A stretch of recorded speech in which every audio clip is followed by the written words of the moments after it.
Good morning बच्चों। आगे हमने प्रोटिस्टा किंगडम का क्लासिफिकेशन देखा था। 3 तरह से उसका क्लासिफिकेशन होता है, फोटोसिंथेटिक, प्रोटोजोन यानी हेट्रोट्रॉपिक और सेप्रोफाइटिक। पहले जो फोटोसिंथेटिक प्रोटिस्ट है उसका हम 2 आज स्पीसीज डिस्कस करेंगे। इसमें से जो अपने टेक्स्ट बुक में दिया है वो diatoms, desmids is known as a golden algae। थोड़ा सा इससे डिफरेंट होता है। We will not discuss desmids, आज डायटम्स को डिस्कस करेंगे जो अपने टेक्स्ट बुक में दिया है। उससे भी इसमें मैंने थोड़ा ज़्यादा जहाँ टेक्स्ट बुक्स नीट में या कॉम्पिटिटिव एग्ज़ाम में क्वेश्चन जहाँ से पूछे गए हैं उसको भी मैंने यहाँ कवर करने की ट्राई की है। तो पहले जो डायटम्स है वो नॉर्मली फाइटोप्लैंक्टन्स होते हैं। फाइटोप्लैंक्टन्स माने जो पानी के सतह पे रहते हैं उसको प्लैंक्टन्स बोलते हैं। अगर एनिमल्स होते हैं तो उसको जू प्लैंक्टन्स बोलते हैं। अगर प्लांट्स है तो उसको फाइटोप्लैंक्टन्स बोलते हैं। कोई बेंथोस माने जो ज़मीन के ओशियन के बॉटम में रहते हैं उसको बेंथोस बोलते हैं। तो फ्यू स्पीसीज उसकी बेंथोस में भी होती है और मोस्टली वो फाइटोप्लैंक्टन्स होते हैं। सतह पे वो तैरते रहते हैं। क्यों तैरते रहते हैं? उसकी 2 वजह है। उसका रिजर्व फूड मटेरियल ऑयल है, मतलब इसके अंदर ऑयल होता है। दूसरा रीज़न ये है कि उसका जो न्यूक्लियस होता है वो एक लार्ज वैक्यूल के अंदर न्यूक्लियस रहता है जो साइटोप्लाज्मिक स्ट्रैंड से लगा रहता है। इसकी वजह से ये लाइट वेट होने की वजह से वो पानी की सतह पे मतलब सरफेस ऑफ वाटर में मिलता है और वाटर करंट के साथ वो फ्लो होता रहता है।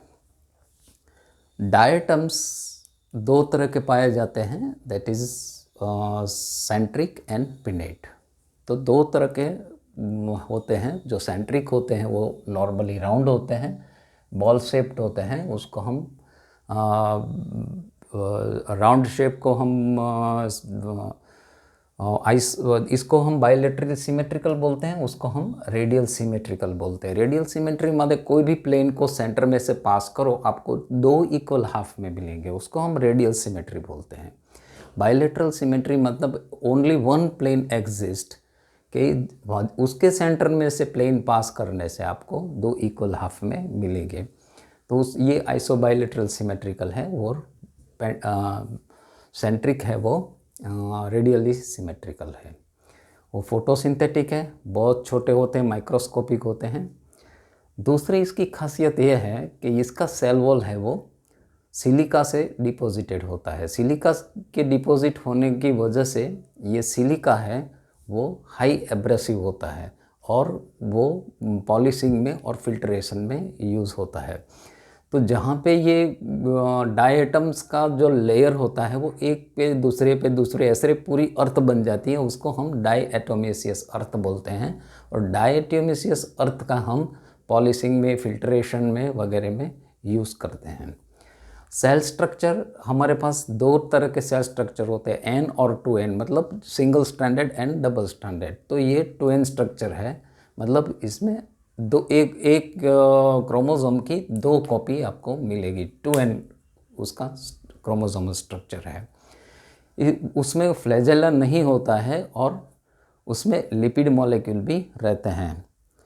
और 2 फॉर्म हमने आगे डिस्कस कर लिया कि पिनेल्स एंड सेंट्रियल्स होता है। जो सेंट्रियल्स होता है वो राउंड शेप्ड होता है, पिनेल्स होता है वो ऐसे सॉफ्ट बॉक्स शेप में होता है।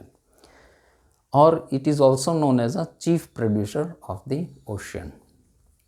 और आज हम आगे पिनेल या पिनेट टाइप हम डिस्कस करेंगे। तो पिनेट टाइप में सॉफ्ट बॉक्स जैसे होता है। एक सॉफ्ट बॉक्स के अंदर हम देखते हैं कि एक बड़ा वाला हिस्सा होता है, एक छोटा वाला हिस्सा होता है। तो छोटा वाला हिस्सा के ऊपर एक बड़ा वाला हिस्सा लग जाता है। तो जो बड़ा वाला हिस्सा होता है इसको हम एपिथीका बोलते हैं। छोटा वाला हिस्सा जिसमें लग जाता है उसको हम हाइपोथीका बोलते हैं। और जब इसका नॉर्मल मोड ऑफ रिप्रोडक्शन है वो एसेक्सुअल है और वो नाइट के टाइम ही उसका रिप्रोडक्शन होता है। तो उसका जो नॉर्मल मोड ऑफ रिप्रोडक्शन है उसमें ये एपिथिका और हाइपोथिका, वो जब ये साइटोप्लाज्म ग्रो करता है और फिर इसका जब डुप्लीकेट कॉपी बनता है तब ये बड़ा हो जाता है और ये सेपरेट हो जाता है।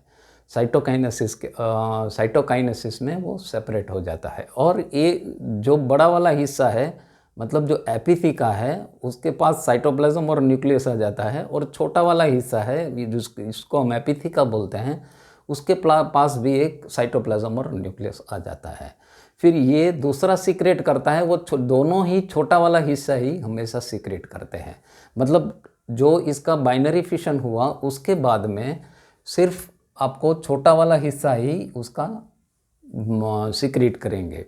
तो एवरी टाइम इसका जब बाइनरी फिशन होगा तो छोटा वाला और बड़ा वाला, मतलब एपिथिका एंड हाइपोथिका, दोनों सेपरेट हो जाएंगे। यहाँ भी ये सेपरेट हो जाएंगे तो छोटा वाला हिस्सा है वो फिर बड़ा वाला बन जाएगा। मतलब यहाँ का जो हाइपोथिका है यहाँ का वो एपिथिका बन जाएगा।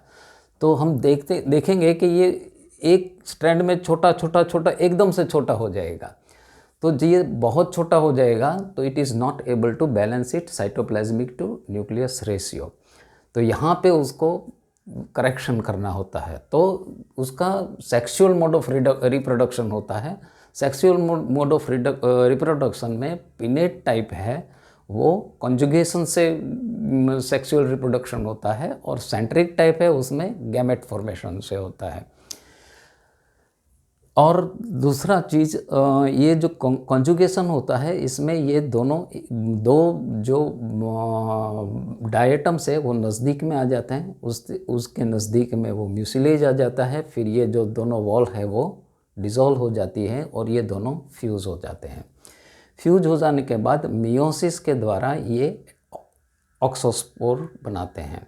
इसमें से 2 या 3 पैर है वो डिजेनरेट हो जाती हैं और 1 पैर है वो इंडिविजुअली आफ्टर मियोसिस ये इंडिविजुअली लिव करते हैं। इस तरह से 2 चीज़ होती हैं, एक तो करेक्शन हो जाता है और जेनेटिक मटेरियल का एक्सचेंज भी हो जाता है।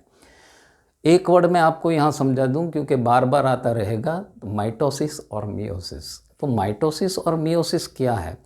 मियोसिस माने रिडक्शनल डिवीज़न हम बोलते हैं। मतलब जब एक्चुअली हमारा ही एग्जांपल लेते हैं कि हमारे कितने पेयर ऑफ क्रोमोसोम होते हैं, 23 पेयर्स होते हैं। तो अगर जाइगोट बना तो कितने बन जाएंगे? 46 पेयर बन जाएंगे। तो हर टाइम वो जाइगोट बनता जाएगा, 46 से डबल हो जाएगा, फिर उससे डबल हो जाएगा। तो ऐसा तो नेचर अलाउ नहीं करेगी।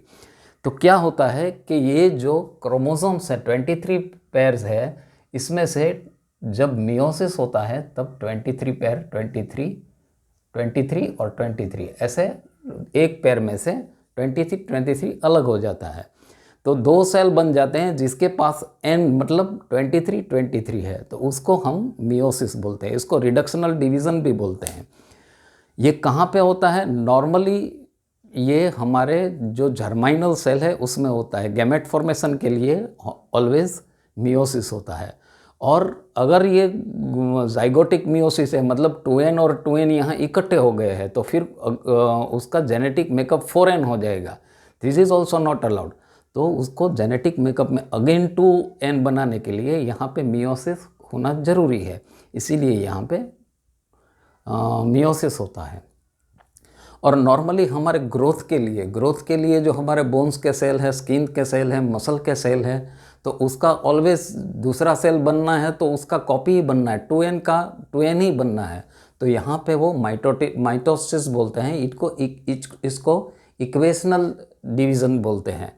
तो ये होता है अपने सोमेटिक सेल में। सोमेटिक सेल माने सारे शरीर के सेल एक्सेप्ट जर्माइनल, मतलब जो गैमेट फॉर्मेशन के सेल है उसमें मियोसिस होता है। Okay, thank you very much. अभी नेक्स्ट टाइम में हम डायनोफ्लैजेलेट्स डिस्कस करेंगे। Thank you.